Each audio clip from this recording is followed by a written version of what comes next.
Dans cette vidéo, on va parler aujourd'hui de ce que les personnes qui consomment de la nutrition de laboratoire n'ont pas conscience. L'actif, le pourquoi on consomme cette tablette, cette ampoule, peut représenter moins de 1%. J'ai bien dit moins de 1%. C'est-à-dire qu'il y a 99% d'autres choses. Donc je les ai classés dans ces 11 familles qui représentent en gros une centaine de produits divers et variés, qui ne sont pas faits pour ton corps, ils sont faits pour l'industriel, pour le stockage, pour la conservation, pour préserver plutôt le minéral ou la molécule qui a été extraite parce qu'elle est fragilisée. Donc on va aborder tout ça dans cette vidéo. Et l'ANSES a sorti un article en 2022 qui dit que les personnes qui consomment de la nutrition de laboratoire s'exposent plus à des risques sanitaires pour des bienfaits souvent incertains. Donc, j'ai ma perception que, effectivement, la nutrition de laboratoire n'est pas bonne pour le corps et qu'on peut apporter tout ce qu'il faut avec les éléments dans la nature en se reconnectant aux vrais aliments, aux 4 éléments. Mais les études montrent aussi que la nutrition de laboratoire, pour la majorité des personnes, est inutile. Si vous tombez sur cette vidéo, vous devez vous demander mais qu'est-ce que c'est la nutrition de laboratoire? La nutrition de laboratoire, c'est tout simplement les compléments alimentaires. Pour moi, on n'a pas besoin de complémenter son alimentation quand on est connecté aux 4 éléments, quand on sort dehors, quand on mange des aliments bruts de saison, pas transformés. Là, le corps absorbe tout ce que la nature lui donne et la nature lui apporte ce qu'il a besoin dans les saisons qu'il a besoin.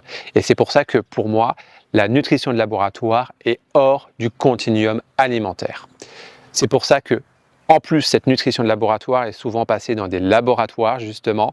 Elle est produite chimiquement et du coup, ça n'a plus rien d'alimentaire, ça n'a plus rien de naturel et c'est pour ça que j'appelle ça la nutrition de laboratoire. Donc j'espère que ça te permet de comprendre un petit peu ma philosophie. Maintenant, voyons la matière première. Donc, comment les laboratoires de nutrition de laboratoire ont accès à cette matière première. Il y a 3 façons de pouvoir avoir cette nutrition de laboratoire. La première, qui est presque naturelle, c'est qu'on va prendre une plante qu'on va par exemple sécher, on va la faire sécher pour enlever l'eau, pour justement qu'elle puisse se conserver dans le temps. Elle va être broyée, mise en poudre et encapsulée. Donc là, il y a peu de transformation et c'est pour ça que c'est un produit qui est presque naturel. Cette forme de nutrition de laboratoire représente environ 25% du marché.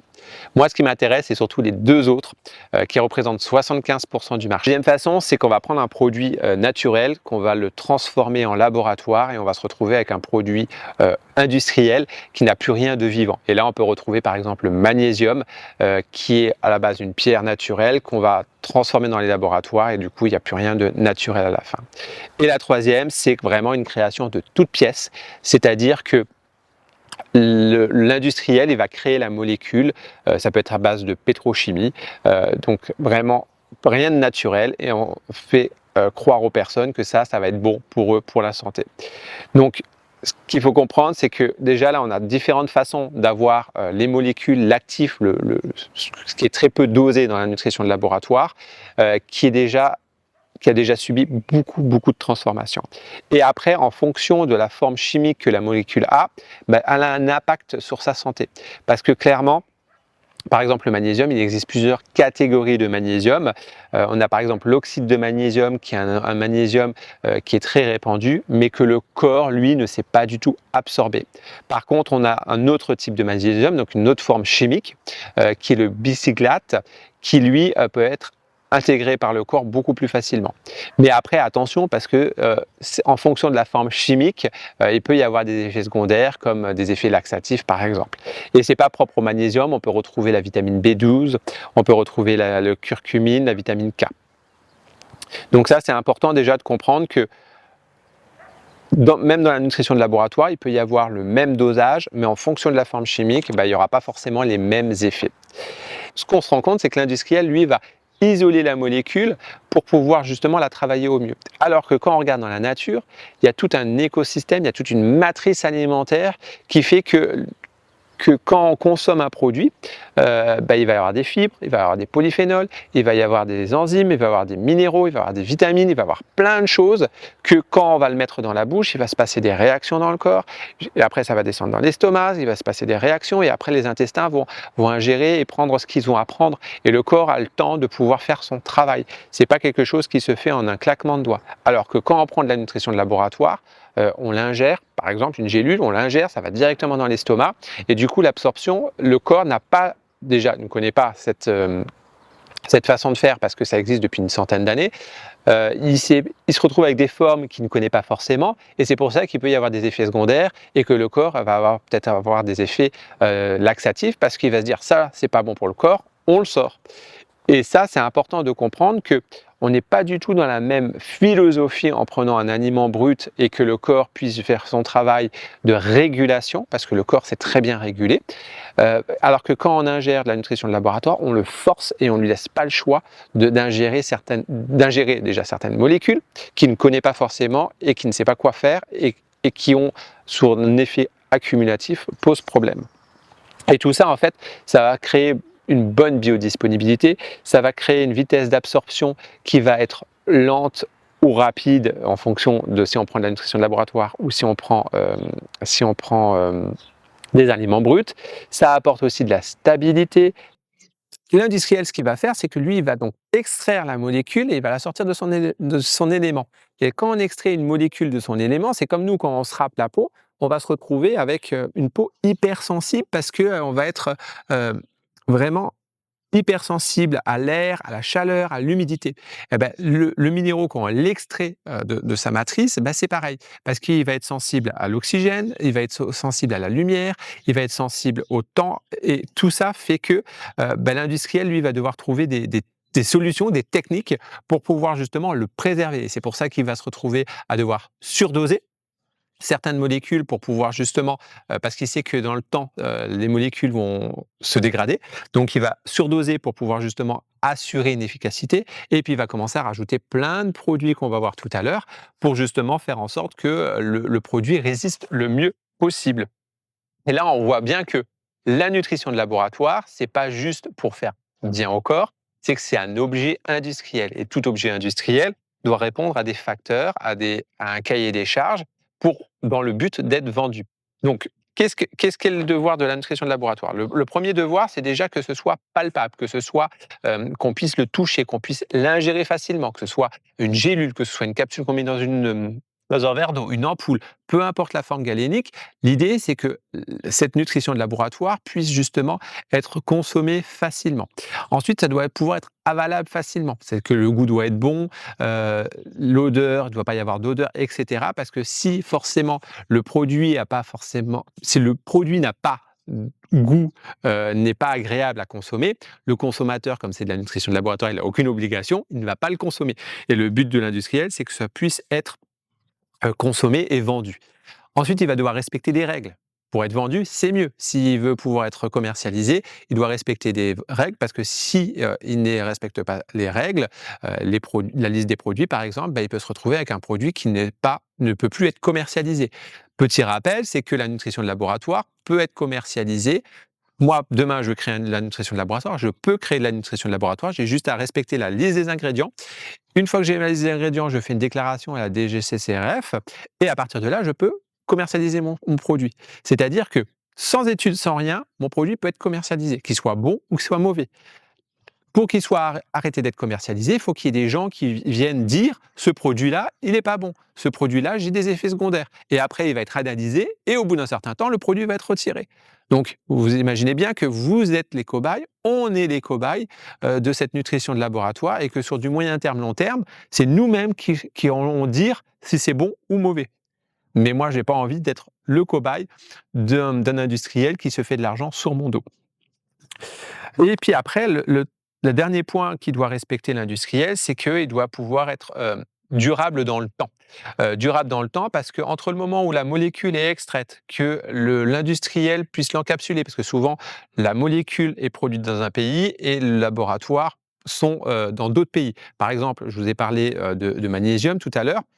Je vous ai dit qu'à 75%, il est produit en Chine, mais souvent sur les emballages en France, on voit que c'est produit en France. Mais ce qui sont malins, les industriels, c'est que effectivement, ils vont encapsuler, ils vont faire leur dosage, ils vont faire leur popote interne de ce qu'il y a dans la gélule dans un laboratoire en Europe, mais le magnésium, il va venir de Chine. Mais ça, ils ne le disent pas, parce qu'il n'y a pas d'impératif de dire d'où vient cette molécule.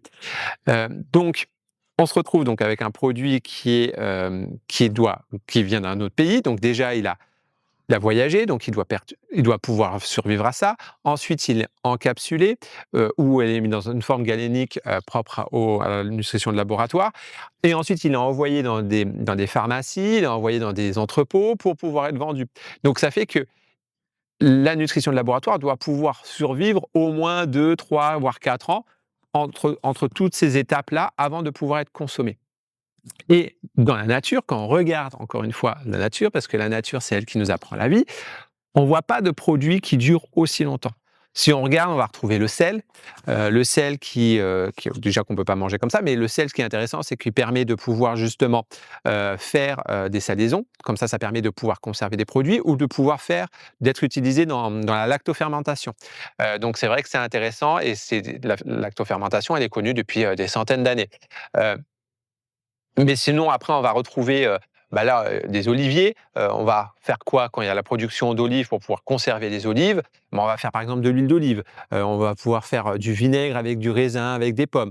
On va faire des bocaux. Moi, je me souviens, mes grands-parents, quand il y avait le surplus du jardin, ils faisaient des bocaux en verre qui stérilisaient. Je parle bien entendu pas des bocaux, des conserves en métal qu'on retrouve au supermarché. Ça, c'est autre chose. C'est pas de l'alimentation pour moi.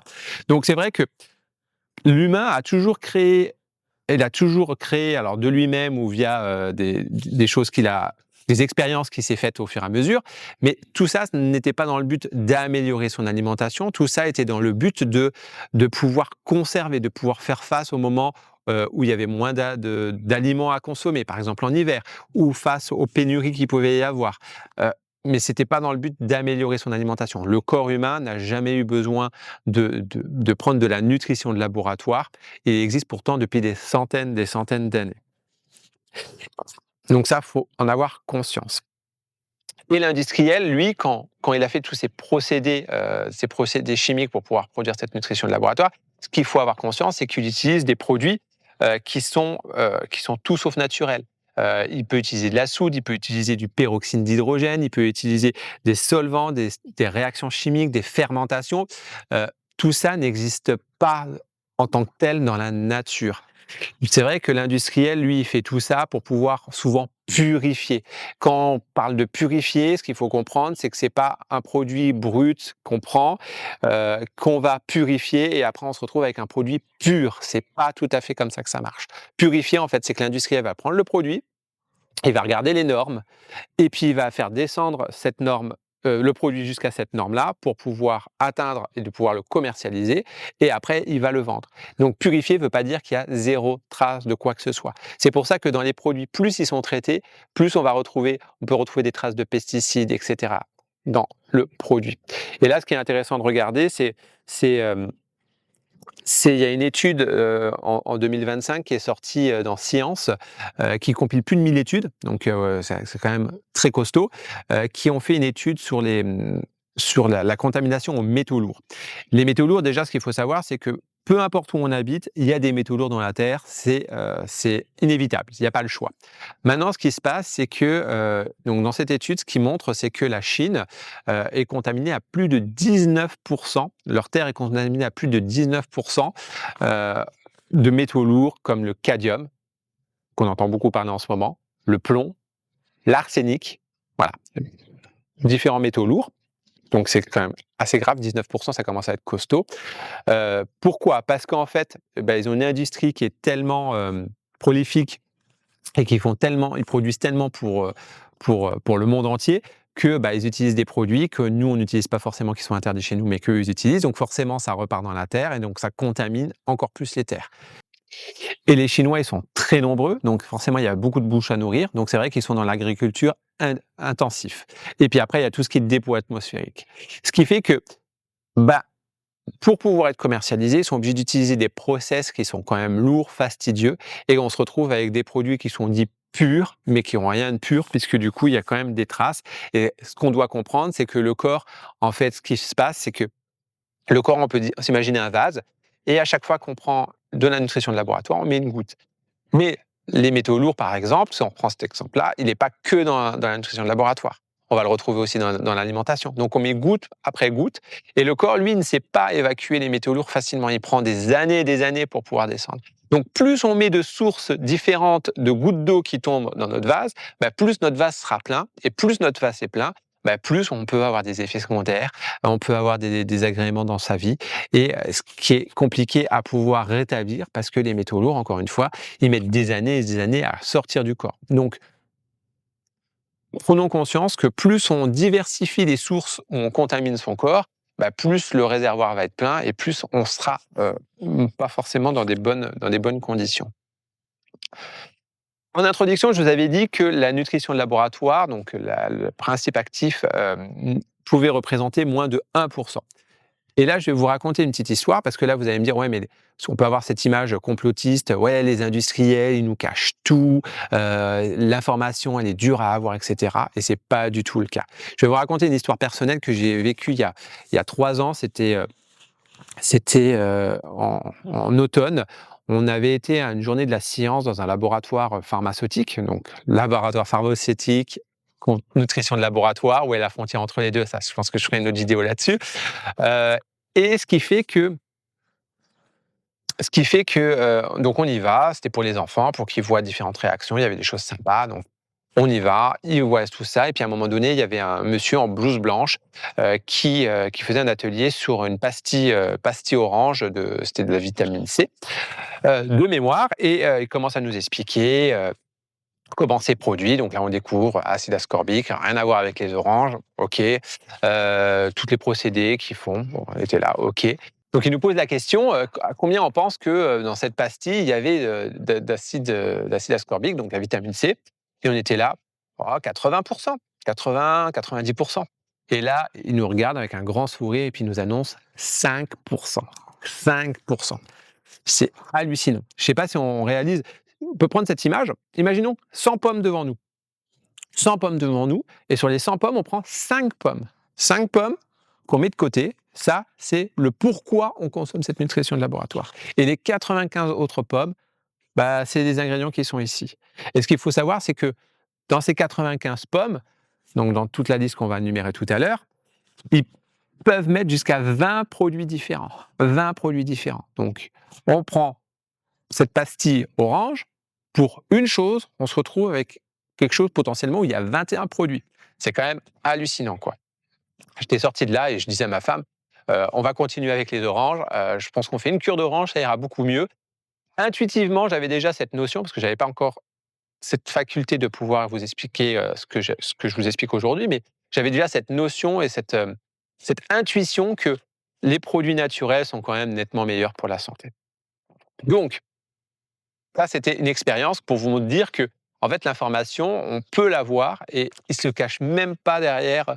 euh, voilà, ils le disent, ils le disent. Donc ça, c'est important.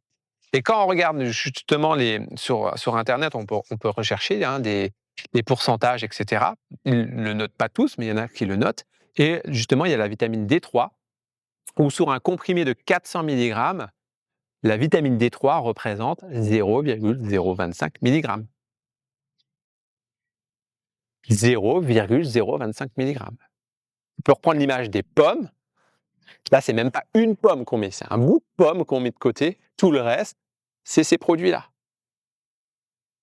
Je ne sais pas si on réalise, c'est hallucinant. Hallucinant. Et maintenant, vous allez me dire, ok, d'accord, Christophe, mais qu'est-ce qu'il y a dans ces produits? Alors, ces produits, comme je vous le disais tout à l'heure, moi, je les ai classés en 11 familles pour simplifier les choses, et savoir que donc, dans cette nutrition de laboratoire, donc dans ces 11 familles, ça représente une centaine de produits, parce que c'est compliqué de lister tous les produits, parce qu'il y a tellement de pays qui produisent des molécules différentes, et ça change tous les jours, que voilà. Mais avoir en tête qu'il y a une centaine de produits qui peut être ajoutés. Ils ont le choix, ils ont un panel d'une centaine de produits. Donc le premier qui est très important, c'est l'agent de charge. L'agent de charge, c'est ce qui permet à la nutrition de laboratoire de donner du volume. Pourquoi il veut donner du volume? Ben là, par exemple, la vitamine D3, c'est 0,025 mg. C'est très compliqué à doser. Donc, en fait, ils vont prendre ce produit, qu'ils vont mélanger avec des agents de charge, comme ça va donner du volume. Et quand ils auront du volume, ce sera beaucoup plus facile pour l'industriel de pouvoir justement doser après et continuer à faire ses mélanges.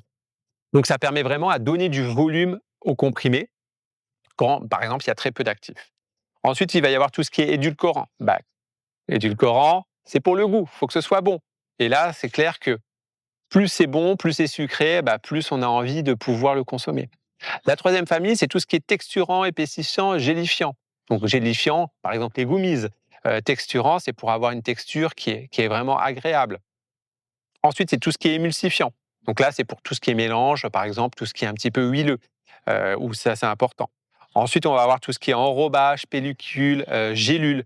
Bah oui, parce que là, il faut protéger la. C'est un objet industriel, hein, donc il faut protéger, par exemple, cette vitamine C que j'avais vue, bah, ils mettent une pellicule autour pour protéger de l'humidité, ou que ce soit la gélule. La gélule, je ferai une vidéo par rapport à ça, parce que il y a de quoi dire. Il y a tout ce qui est arôme. Donc arôme, c'est pour donner du goût. Par exemple, cette pastille orange, bah, l'idée, c'est que ça ait le goût un petit peu orangé. Ensuite, il y a tout ce qui est exhausteur du goût. Bah, là, l'idée, c'est d'enlever tout ce qui est, s'il y a des produits qui sont un petit peu amers ou qui ne sont pas très agréables au niveau du goût, là, l'idée, c'est de pouvoir justement le réduire. Ensuite, il y a tout ce qui est conservateur et antioxydant. L'idée, c'est comme j'en ai parlé tout à l'heure, c'est que ça puisse se perdurer dans le temps. C'est important. Tout ce qui est colorant. Encore une fois, cette pastille orange, elle était orange. Pourquoi elle est orange? Parce qu'il y a des colorants. Ensuite, pour finir, tout ce qui est anti-agglomérant, tout ce qui est anti-agglomérant, lubrifiant, ce qui permet en fait aux machines de pouvoir vraiment glisser. Parce que l'industriel, lui, ce qu'il veut, c'est que ça marche bien comme il faut dans ses usines. Il veut que dans les tuyaux, il n'y ait pas de grumeaux. Quand on fait de la pâte à crêpes, des fois, il y a des grumeaux si on a la farine qui n'est pas bien tamisé, qui est pas tamisé, on va avoir des grumeaux. Ben là, clairement, c'est ces grumeaux-là qu'on veut éviter, parce que s'il y a des grumeaux, ça va boucher, ça va faire en sorte que la production va baisser. Et l'industriel, lui, il veut un haut rendement, il veut que les machines tournent comme il faut pour pouvoir produire le maximum, pour pouvoir vendre le maximum. Et donc là, on comprend que ça remplit un rôle, et le rôle, c'est pas pour le corps, c'est pas pour être en meilleure santé. Donc on pense prendre la nutrition de laboratoire, que c'est bon pour soi, mais on se retrouve avec un objet industriel qui est plein de choses qui au final ne sert à rien pour le corps. Et ça, c'est important de le comprendre. Et tous ces produits-là sont pas propres à la nutrition de laboratoire. Quand on regarde, il y a une grande partie ou la totalité qu'on peut retrouver dans les médicaments, qu'on peut retrouver dans l'alimentation transformée, dans les boissons, sodas, etc., qu'on trouve au supermarché. Et on va retrouver ça aussi dans tout ce qui est produits cosmétiques. Donc, en fonction de la catégorie, on retrouvera la totalité avec d'autres produits ou une partie des produits.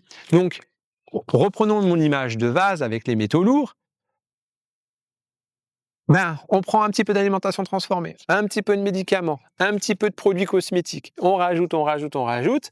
Et après, on se demande pourquoi je vais pas bien. À un moment donné, il y a peut-être une solution, ça vient peut-être de là. La cause vient peut-être de là. Et, et parce que tout ça, ça a des effets sur la digestion. Parce que quand on en prend, ça peut perturber le transit intestinal, ça peut créer des diarrhées, des ballonnements, ça peut créer déséquilibrer le microbiote, ça peut avoir des effets sur les enfants aussi, parce que clairement, quand on leur met des produits, et du coup, ça peut créer des excitations. Moi, je me souviens, mon fils est vraiment très, très nerveux, très agressif. Et puis, on était en train de se renseigner justement par rapport à l'alimentation. Et à cette époque-là, on mangeait quand même régulièrement des pâtes. Et ben, on s'est dit, est-ce que si on arrêtait de manger des pâtes, qu'est-ce qui va se passer? Bon, on a fait l'expérience. On a arrêté de manger des pâtes. Eh ben, le- ça a été sans appel. Notre fils a changé d'attitude. Notre fils n'était plus aussi agressif, n'était plus dans la même dynamique. Alors après, il y a un juste milieu à trouver. Je ne dis pas qu'il faut arrêter de manger des pâtes. Je suis personne pour dire ce que vous avez à faire. Mais faites vos expériences, étudiez. Arrêtez pendant un moment certains produits et vous voyez ce qui se passe sur votre corps. Et vous verrez, des fois, Il n'y a pas besoin d'aller très très loin pour aller mieux. Et maintenant, regardons un petit peu le contexte historique, parce que c'est vrai qu'aujourd'hui, on n'en a pas conscience, on ne se rappelle pas, on ne sait pas pourquoi les vitamines existent. Donc c'est Casimir Funk en 1912 qui créait ce mot vital-amine. Pourquoi vital-amine? Parce que pour lui, ce qu'il avait découvert à cette époque-là, avec les moyens du bord qu'il avait à l'époque et les connaissances qu'il avait, c'était vital pour le corps et amine. Parce qu'il étudiait en fait la maladie de Beriberi, donc c'est une maladie qui est beaucoup en Asie à cette époque-là, parce que le riz était purifié, nettoyé, c'est-à-dire que il était plus complet. Ils avaient enlevé la pellicule qui était autour du riz pour justement avoir le riz blanc. Et ce qui fait que les Asiatiques n'avaient plus cette vitamine B1. Donc ça, c'est ce qu'il avait découvert. Et la vitamine B1, c'est une amine. Donc pour lui, c'était quelque chose qui était indispensable au corps, donc vital, et amine parce que c'était la molécule. À cette époque-là, il n'avait pas notion qu'il peut y avoir différentes sources de vitamines dont les hormones, et c'est pour ça que c'est pas tout à fait juste. Et après, le mot est resté vital amine. Et là, ce qui est rigolo, c'est que quand on regarde en Asie, ils avaient nettoyé donc le riz, ils avaient enlevé cette pellicule. Qu'est-ce qui s'était passé en Europe à cette époque-là? On a créé les farines blanches. Au début du XXe siècle, ce qui se passe, c'est que les meules en pierre sont remplacées par des cylindres, ce qui permet d'avoir des farines plus pures, plus blanches, où on enlève le son et la gerbe. Et c'est là où on se retrouve avec un pain qui est plus pauvre. Donc les personnes, les femmes et les hommes, les enfants qui consommaient ce pain avaient un pain moins nutritif.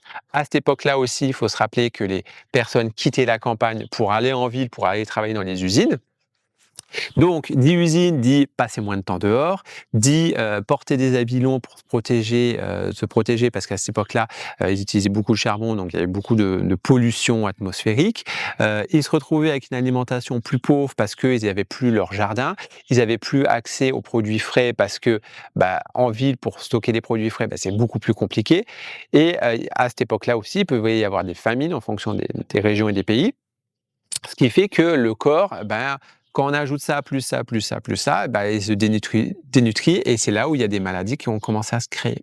Et c'est vraiment intéressant de regarder que tout ce qui s'est passé donc au début du Xe siècle a créé du coup certaines maladies et que par conséquent, des personnes ont cherché des solutions pour justement pouvoir aider les corps à retrouver ce qui leur manquait. Et là, ce qui est rigolo, c'est que 10 problèmes, 10 solutions. Et du coup, il y a des personnes qui créent ces solutions. Et ce qui est rigolo, c'est quand on regarde les premiers laboratoires qui ont fabriqué cette nutrition de laboratoire, on va retrouver La Roche, Pfizer et Merckx. C'est quand même fou, hein. C'est des noms qu'on connaît encore aujourd'hui. Pas forcément pour les bonnes raisons, mais ils existent. Et encore une fois, là, on peut faire se poser la question. Laboratoire pharmaceutique, nutrition de laboratoire, où est la frontière? Mais je pense que ça va être intéressant de faire une autre vidéo. Et ce qui est intéressant de regarder, c'est que de faire l'historique par rapport à avant où les gens vivaient en contact avec les éléments. Il y a des peuples qui vivaient plus de 100 ans. Ils avaient une meilleure santé, ils n'avaient pas besoin d'aller chez le dentiste, chez le docteur, chez ceci, chez cela. Ils vivaient parfaitement connectés aux éléments, connectés aux produits bruts denses, connectés aux 4 éléments. Et aujourd'hui, on est obligé de prendre des produits chimiques purifiés, soi-disant bonnes pour la santé, pour pouvoir y arriver.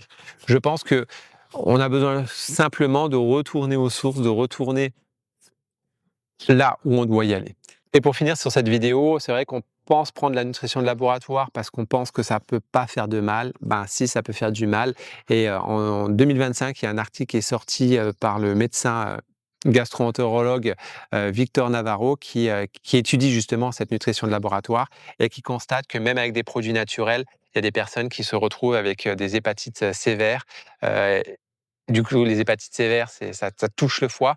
Et à un moment donné, quand le foie est touché, il y a des choses qui sont irréversibles. Donc, revenons à des choses naturelles. Revenons à une matrice alimentaire complexe que le corps puisse réguler, qui puisse faire son travail pour pas se mettre en danger.